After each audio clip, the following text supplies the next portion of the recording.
Bonjour, je m'appelle Pierre Stamboul, je suis un des porte-parole de l'Union juive française pour la paix, l'UJFP. Notre association existe depuis presque 30 ans. Au début, nous étions sur la position pas de crime en notre nom, nous sommes des juifs propres sur nous. Et très rapidement, nous avons découvert les mots qu'il faut mettre sur cette guerre, qui sont occupation, colonisation, crime de guerre, crime contre l'humanité, apartheid et aujourd'hui suprémacisme. Nous ne sommes pas surpris de l'évolution de la situation en Palestine. Les gens qui sont au pouvoir aujourd'hui sont appelés dans des manifestations à Tel Aviv des fascistes juifs. Cette évolution était quelque part inscrite dans les gènes du sionisme. Nous sommes une association juive antisioniste. Si le crime peut continuer de cette façon, c'est essentiellement à cause de la complicité internationale. C'est parce qu'on autorise Israël à tout.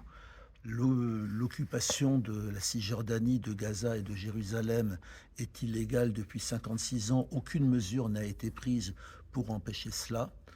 Israël est devenu un État où on emprisonne massivement la population. 850 000 Palestiniens ont connu la prison depuis 1967. On tue les enfants. La Cour suprême a légalisé la torture.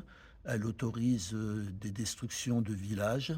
Et donc aujourd'hui, on a ouvertement au pouvoir en Israël des gens qui décrètent on va raser Ouara, qui interviennent massivement, y compris en zone A de Cisjordanie, pour tuer 11 personnes, qui bombardent Gaza très régulièrement. J'ai été personnellement 2 fois à Gaza. On ne sort pas indemne d'une visite dans cette prison à ciel fermé.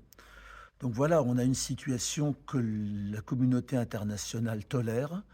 C'est assez invraisemblable, c'est-à-dire qu'il y a un droit international qui dit que les hommes naissent libres et égaux. Ils ne sont pas du tout libres et égaux là-bas, puisque dans la loi fondamentale israélienne, surtout depuis le vote de la loi Israël, État-nation du peuple juif, la moitié de la population a tous ses droits, les juifs, et les 7 millions de Palestiniens qui vivent entre Méditerranée et Jourdain sont fragmentés, divisés, emprisonnés, pourchassés, tués. Et on a véritablement une situation qui rappelle la conquête de l'Amérique du Nord vis-à-vis des Amérindiens. Les Palestiniens ont été voués dès le début à être enfermés dans leurs réserves ou à être expulsés. Et donc il nous semble qu'il est de l'intérêt de tout le monde, de tous les êtres de cette terre, de lutter contre, aux côtés du peuple palestinien pour ses droits, parce que ce qui est l'enjeu qu'il y a là-bas, c'est le monde dans lequel on veut vivre. Est-ce qu'on veut vivre dans un monde d'égalité ou est-ce qu'on veut vivre dans un monde de domination et de colonialisme? Nous avons fait notre choix.